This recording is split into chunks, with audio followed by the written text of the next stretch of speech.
आप सभी का बहुत बहुत स्वागत है एजुकेशन ऐप की इस एक और नई क्लास में। और मैं आज आपके लिए लेके आया हूँ सीईटी से संबंधित टॉप 40 क्वेश्चंस के बारे में। तो क्लास को पूरा देखें और बने रहे और एंड में मुझे ज़रूर बताएं कि आपके कितने क्वेश्चन इसमें सही हुए हैं। तो देखते हैं आज की अंतिम ब्रह्मास्त्र क्लास और देखते हैं पहला क्वेश्चन है, निम्नलिखित में से किसने राजपूताने की देसी रियासतों के साथ 1817-18 की अधीनस्थ संधियों की बातचीत करी थी। तो 1817 से 58 की जो अधीनस्थ संधियों की बातचीत है ये करी थी चार्ल्स मेटकॉफ ने। और किसकी सहायता से करी थी? वो करी थी टॉट की सहायता से। ठीक है, ऑप्शन नंबर बी जो इसका बिल्कुल करेक्ट आंसर होगा, चार्ल्स मेटकॉफ। नेक्स्ट क्वेश्चन है कि जाति एवं नस्ल संबंधी समस्त भेदभाव समाप्त करने हेतु महानिर्वाण तंत्र में प्रतिष्ठित विवाह का शैव स्वरूप अंगीकार करने का सुझाव किसने दिया था? तो ये सुझाव दिया था राजा राम मोहन राय ने। ऑप्शन नंबर 1 इसका बिल्कुल सही आंसर है। अगला क्वेश्चन है कि भारतीय राष्ट्र आंदोलन के संदर्भ में सरहदी गांधी के नाम से किसे जाना जाता था? तो ये जाना जाता था खान अब्दुल गफर को, जिन्होंने भारतीय राष्ट्रीय आंदोलन के संदर्भ में अपनी महत्वपूर्ण योगदान दिया था। क्वेश्चन है नेक्स्ट कि 1857 के विद्रोह के समय जोधपुर के महाराजा कौन थे? तो जोधपुर के महाराजा 1857 के समय वो थे तख्त सिंह, जिन्होंने ठाकुर खुशहाल सिंह का दमन करने के लिए चेलावास और बिथोड़ा इन दो युद्ध में अपनी सेना भी भेजी थी। ऑप्शन नंबर है इसका बिल्कुल सही आंसर होगा। नेक्स्ट क्वेश्चन है, शेखावटी ब्रिगेड का मुख्यालय कहाँ स्थित है? खेतड़ी, झुंझुनू, सीकर या फतेहपुर? तो शेखावटी ब्रिगेड जिसकी स्थापना सन 1835 में की गई थी, जिसका मुख्यालय स्थित है झुंझुनू में। ऑप्शन नंबर बी झुंझुनू इसका बिल्कुल करेक्ट आंसर है। बढ़ते हैं अगले क्वेश्चन की तरफ और क्वेश्चन है कि मेवाड़ प्रजामंडल की स्थापना किस वर्ष हुई थी? 1932, 1938, 1942 या 1930? तो बात करें मेवाड़ प्रजामंडल की तो इसकी स्थापना हुई थी 1938 में। और इसी के साथ 5 प्रजामंडल की स्थापना हुई थी, जिसमें हुई थी एक तो अलवर, भरतपुर, करौली, मेवाड़ और इसी के साथ हुई थी शाहपुरा। तो इनको भी आपको ध्यान में रखना है। ठीक है, ऑप्शन नंबर जो 20 का बिल्कुल सही आंसर होगा। बढ़ते हैं अगले क्वेश्चन की तरफ और नेक्स्ट क्वेश्चन है कि भारत में परमाणु ऊर्जा आयोग की स्थापना किस वर्ष की गई थी? तो भारत में जो परमाणु ऊर्जा आयोग है इसकी स्थापना की गई थी 10 अगस्त 1948 को, जिसने रिपोर्ट पेश की थी 1954 में, जब स्थापना की गई थी भारतीय परमाणु विभाग की। तो परमाणु विभाग जो बना था वो बना था 1954 में और जो आयोग था वो था 1948 में। ठीक है, इस चीज़ को भी आपको ध्यान में रखना है। नेक्स्ट क्वेश्चन है कि 1947 ईस्वी में भारत क्षेत्र विभाजित था। तो जब देश आज़ाद हुआ था उस समय भारत 2 क्षेत्र में विभाजित था, एक तो ब्रिटिश भारत और एक नरेशिया भारत, यानी कि जो ऑप्शन नंबर सी है ए वे बी दोनों इसका बिल्कुल करेक्ट आंसर होगा। अगला क्वेश्चन है कि भारत में चकबंदी की शुरुआत हुई थी 1920 बड़ौद से, 1920 नागालैंड से, 1925 ईस्वी बड़ौदा से या 1925 नागालैंड से? तो चाकाबंदी की जो शुरुआत हुई थी वो हुई थी 1920 बड़ौदा से। ऑप्शन नंबर है इसका बिल्कुल सही आंसर होगा। क्वेश्चन नेक्स्ट है, निम्नलिखित में से किस सभ्यता में आवास एवं बस्तियों में ईंटों का प्रयोग नहीं हुआ है? ईंटों का प्रयोग नहीं हुआ है तो वहाँ पर प्रयोग हुआ है पत्थरों का। और ये जो प्रयोग हुआ है वो है गणेश्वर सभ्यता में, जो कि स्थित है सीकर में, जिसको बोलते हैं ताम्रयुगीन सभ्यताओं की जननी भी इसे कहा जाता है। ऑप्शन नंबर 4 इसका बिल्कुल सही आंसर होगा। अगला क्वेश्चन वापिस सभ्यता से संबंधित है कि आहड़ का उत्खनन कार्य किसके नेतृत्व में संपादित हुआ था? तो आहड़ सभ्यता की अगर हम बात करें तो ये स्थित है उदयपुर में आयर नदी के किनारे, जिसकी खोज 1953 में अक्षय कीर्ति व्यास द्वारा की गई थी और इसका उत्खनन कार्य किया गया था एच.डी. सागले के द्वारा। ऑप्शन नंबर सी इसका बिल्कुल सही आंसर होगा। और बी लाल और बी के थापर का जो संबंध है वो कालीबंगा से है।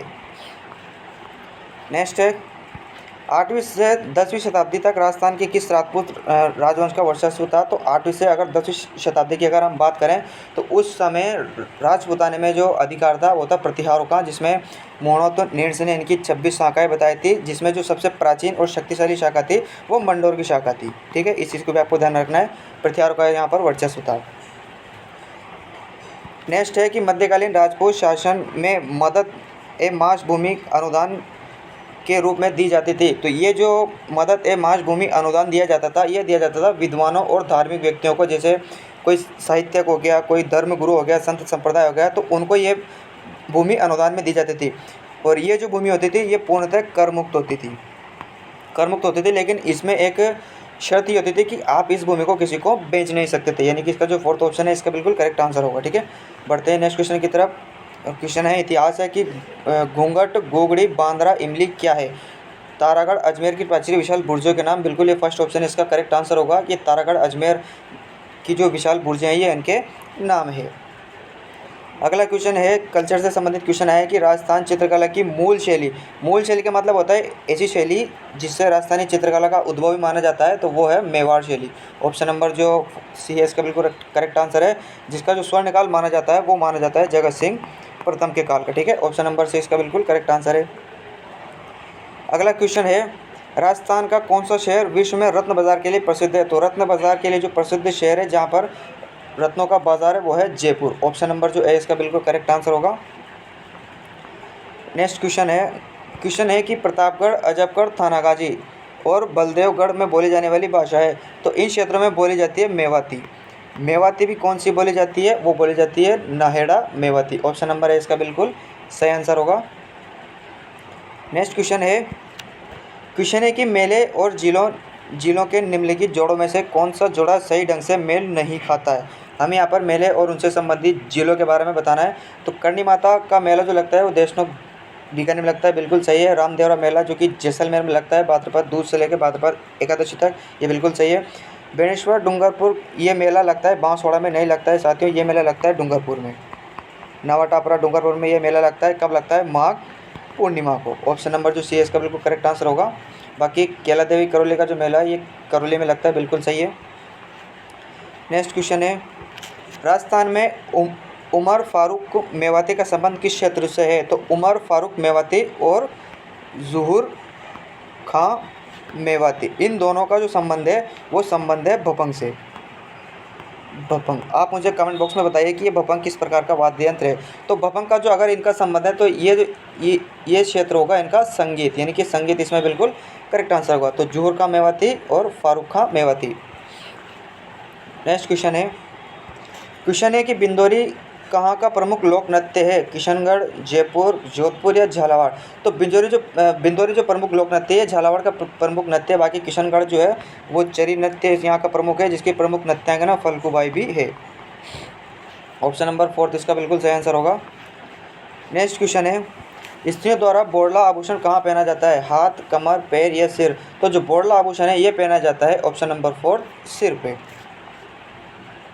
अगला क्वेश्चन है जहाँ पर हमें एक तरफ संत संप्रदाय से कुछ व्यक्तित्व दिए हुए हैं और उनकी कुछ रचनाएं दी हुई है, जहाँ पर हमें एक गलत युग्म का हमें यहाँ पर चयन करना है। तो देखिए, संत नवलदास जी द्वारा रचित है नवलेश्वर अणुबाणी, ये बिल्कुल सही है। सहजोबाई गीत गोविंद पर टीका, ये गलत हो जाएगा क्योंकि गीत गोविंद पर टीका इसकी रचना जो करी थी वो करी थी मीराबाई ने, ठीक है। और बाकी सहजोबाई की जो रचना है वो है सहज प्रकाश। तो बाकी इसमें ये जो ऑप्शन है बी वाला ये सही ऑप्शन होगा, ठीक है। बढ़ते हैं नेक्स्ट क्वेश्चन की तरफ। नेक्स्ट क्वेश्चन है, लोक देवता गोगा जी किस शासक के समकालीन थे? महमूद गजनवी, इल्तुतमिश, मोहम्मद गोरी या अलाउद्दीन खिलजी? तो लोक देवता गोगा जी जिन्होंने महमूद खिलजी से युद्ध करते हुए गायों की रक्षा की थी, और इन्हीं गजनवी ने गोगा जी को उपाधि दी थी जहार पीर की, ठीक है। ऑप्शन नंबर है इसका बिल्कुल सही आंसर होगा। नेक्स्ट क्वेश्चन है, चोमू किस जिले में स्थित है? चोमू जहाँ पर लगता है प्रसिद्ध शीतला माता का मेला, और ये स्थित है जयपुर ग्रामीण में। ऑप्शन नंबर बी इसका बिल्कुल करेक्ट आंसर होगा। आप मुझे बताइए कि शीतला माता का जो मेला है वो किस तिथि को बढ़ता है।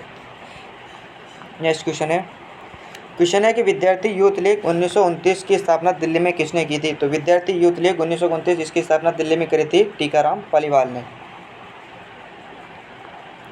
अगला क्वेश्चन है, स्वतंत्रता सेनानी विजय सिंह पथिक निम्नलिखित में से किस समाचार पत्र के संपादक थे? तो स्वतंत्रता सेनानी विजय सिंह पथिक जिनके द्वारा 3 समाचार पत्रों का संपादन किया जाता था, राजस्थान केसरी, नवीन राजस्थान और तरुण राजस्थान, इन 3 समाचार पत्रों का इनके द्वारा संपादन किया जाता था। तो ऑप्शन में है राजस्थान केसरी, इसका बिल्कुल करेक्ट आंसर होगा। नेक्स्ट क्वेश्चन है, आज़ादी के बाद रियासतों का एकीकरण से एक नए राज्य का निर्माण हुआ। नवनिर्मित राज्यों के विभिन्न स्थानों पर 5 न्यायालय कार्यरत थे, निम्नलिखित में से कौन सा स्थान उनमें से नहीं है? तो बात करें एकीकरण से पूर्व या एकीकरण के समय, तो राजस्थान में जो 5 कार्यालय उच्च न्यायालय कार्यरत थे वो थे, एक तो जयपुर में था, जोधपुर में था, बीकानेर में था, एक उदयपुर में था और एक अलवर में था। यहाँ पर उच्च न्यायालय कार्यरत थे, तो कोटा में कोई उच्च न्यायालय कार्यरत नहीं था, यानी कि ऑप्शन नंबर जो सी है ये बिल्कुल करेक्ट आंसर होगा। अगला क्वेश्चन भूगोल से संबंधित है, जहाँ पर हमें यहाँ अक्षांश और देशांतर विस्तार यहाँ हमें बताना है। तो राजस्थान का जो अक्षांश विस्तार है वो है 30 डिग्री 3 मिनट से लेकर 30 डिग्री 12 मिनट उत्तर तक, यानी कि ये जो सही होगा। देशांतर विस्तार की बात करें तो वो है 29 डिग्री 30 से लेकर 78 डिग्री 17 मिनट पूर्व में, तो ये यहाँ पर गलत हो जाएगा, यानी कि ऑप्शन नंबर ए गलत है। तो बी में देखते हैं 23 डिग्री 3 से 30 डिग्री 12 उत्तर, 69 डिग्री 30 मिनट से 78 डिग्री 17 पूर्व, ये इसका बिल्कुल करेक्ट आंसर होगा। ऑप्शन नंबर बी बिल्कुल सही जवाब है। अगला क्वेश्चन है कि दक्षिणी पूर्वी राजस्थान में स्थित भौगोलिक प्रदेश जाना जाता है बांगड़, माही, बनास बेसिन या हड़ौती के पठार। तो दक्षिणी पूर्वी राजस्थान का जो भौतिक प्रदेश है ये जाना जाता है हड़ौती के पठार से नाम से। ऑप्शन नंबर 4 इसका बिल्कुल करेक्ट आंसर होगा। अगला क्वेश्चन है कि अमेरिकन भूगोलवेत्ता थॉर्नवेट के अनुसार राजस्थान का सबसे बड़ा जलवायु प्रदेश है। तो थॉर्नवेट ने जो जलवायु वर्गीकरण दिया था, जिसमें जो पूर्वी और शुष्क प्रदेश था वो आता था EA-D में, और DBW ये क्षेत्र आता था मध्य राजस्थान के संदर्भ में, जो कि राजस्थान का सबसे बड़ा जलवायु प्रदेश था। बाकी जो DA-W है ये आता था उत्तरी क्षेत्र में, और जो CAW है ये आता था दक्षिणी क्षेत्र में। ठीक है, जो ऑप्शन नंबर सी इसका बिल्कुल करेक्ट आंसर होगा। अगला क्वेश्चन है, बिजरैल की पहाड़ी से निकलने वाली खारी नदी निम्नलिखित में से किस अपवाह तंत्र का भाग है? बंगाल की खाड़ी, अनिश्चित अपवाह, अरब सागर या आंतरिक अपवाह। तो बिजरैल राजसमंद से जो खारी नदी निकलती है, ये नदी है बनास की सहायक नदी, जो कि टोंक में 180 किलोमीटर बहने के बाद में टोंक जिले में बनास नदी में विलीन हो जाती है, और बनास नदी जो अपवाह तंत्र का भाग है वो है बंगाल की खाड़ी का। ऑप्शन नंबर जो है इसका बिल्कुल करेक्ट आंसर है। नेक्स्ट क्वेश्चन है, राजस्थान के किन जिलों के समूह में न्यूनतम प्रतिशत वन क्षेत्र पाया जाता है? तो न्यूनतम प्रतिशत वन क्षेत्र जो पाया जाता है वो पाया जाता है एक तो जोधपुर में, एक चूरू में, और तीसरा है जैसलमेर में, यानी कि जो ऑप्शन नंबर 4 होगा इसका बिल्कुल करेक्ट आंसर होगा। नेक्स्ट क्वेश्चन है, जहाँ पर हमें इसका मिलान करना है या फिर सही कोड का चयन करना है। तो देखिए, पक्षी अभयारण्य की बात करें तो वो है घना पक्षी विहार, ऑप्शन नंबर 20 में मिल जाएगा। और बाघ परियोजना, राजस्थान की प्रथम बाघ परियोजना रणथंभौर में है, जो कि स्थित है सवाई माधोपुर में। और ताल चापड़ चूरू, जो कि प्रसिद्ध है काले हिरण के लिए, यानी कि यहाँ पर कोट में आप मिलान कर लीजिएगा कौन सा कोट सही बैठेगा। अगला क्वेश्चन पूछा है कि राजस्थान में मूंगफली की फसल के उत्पादन के लिए सर्वश्रेष्ठ मृदा। तो मूंगफली के उत्पादन के लिए सर्वश्रेष्ठ मृदा जो पाई जाती है, और अगर इसकी हम उत्पादन की बात करें तो राजस्थान में इसका सर्वाधिक उत्पादन होता है लूणकरणसर बीकानेर में, जहाँ पर जो मृदा पाई जाती है वो पाई जाती है पीली मृदा। ऑप्शन नंबर जो बी है इसका बिल्कुल करेक्ट आंसर होगा। नेक्स्ट क्वेश्चन है, वे खनिज जिनमें राजस्थान का एकाधिपत्य है, तो वो खनिज है, देखिए ग्रेनाइट संगमरमर में नहीं है तो फर्स्ट ऑप्शन कटेगा। दूसरा फेल्सपार जिप्सम, अगला देखते हैं जासपार, तांबड़ा, पन्ना ब्लूस्टोन, ये इसका बिल्कुल करेक्ट आंसर होगा, क्योंकि इन खनिजों में राजस्थान का बिल्कुल एकाधिपत्य है, 100% राजस्थान में ही पाए जाते हैं।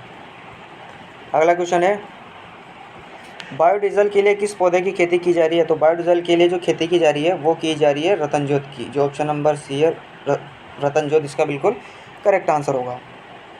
अगला क्वेश्चन है कि राजस्थान में 2011 की जनगणना के अनुसार ग्रामीण लिंगानुपात है 933, 914, 927 या 953। तो राजस्थान का जो ग्रामीण लिंगानुपात है वो है 933, बाकी जो 914 है ये शहरी लिंगानुपात है। ग्रामीण लिंगानुपात में भी सर्वाधिक लिंगानुपात पाली का है, और न्यूनतम लिंगानुपात धौलपुर का है। ठीक है, बढ़ते हैं नेक्स्ट क्वेश्चन की तरफ। ऑप्शन नंबर ए इसका बिल्कुल करेक्ट आंसर होगा। नेक्स्ट क्वेश्चन है कि जंगलों में पेड़ों पर सहरिया की मचान नुमा झोपड़ी क्या कहलाती है? को, गोपना, पाल या घेर। तो जंगलों में जो सहरियों की मचान नुमा झोपड़ी होती है ये कहलाती है गोपना, बाकी जो को होता है ये तो भीलों का घर होता है। ठीक है, ऑप्शन नंबर जो बी है इसका बिल्कुल सही आंसर होगा। अगला क्वेश्चन है कि राजस्थान अक्षय ऊर्जा निगम लिमिटेड का गठन किन दो संस्थाओं को विलय करके किया गया था? तो बात है सन 2002 की, जब राजस्थान ऊर्जा विकास एजेंसी और राजस्थान राज्य ऊर्जा निगम, इन दो संस्थाओं का विलय करके एक नई संस्था का निर्माण किया गया था, राजस्थान अक्षय ऊर्जा निगम। ऑप्शन नंबर सी इसका बिल्कुल सही आंसर होगा। नेक्स्ट क्वेश्चन है जहाँ पर हमें पर्यटन केंद्र और उनका जिला मिलान करना है। तो जैन कीर्ति स्तंभ जो कि स्थित है चित्तौड़गढ़ में, बिल्कुल सही है। चांद बावड़ी 2 है, एक तो आबानेरी दौसा और एक जोधपुर में, तो दौसा यहाँ पर बिल्कुल सही आंसर होगा। तालाबशाही धौलपुर में है, और किराड़ों का सोमेश्वर मंदिर वो बाड़मेर में स्थित है। ठीक है, कोड के अंतर्गत आप मिलान कर लीजिएगा कौन सा सही होगा। आज का अंतिम क्वेश्चन है कि राजस्थान राज्य पथ परिवहन निगम RSRTC की स्थापना कब हुई थी? तो इसकी स्थापना हुई थी 1 अक्टूबर 1964 को। ऑप्शन नंबर है इसका बिल्कुल करेक्ट आंसर होगा। तो उम्मीद करता हूँ आज की क्लास आपको पसंद आई होगी। तो आप मुझे कमेंट बॉक्स में ज़रूर बताएं कि आपके कितने क्वेश्चन सही हुए हैं। तब तक के लिए मिलते हैं। धन्यवाद। जय श्री राम।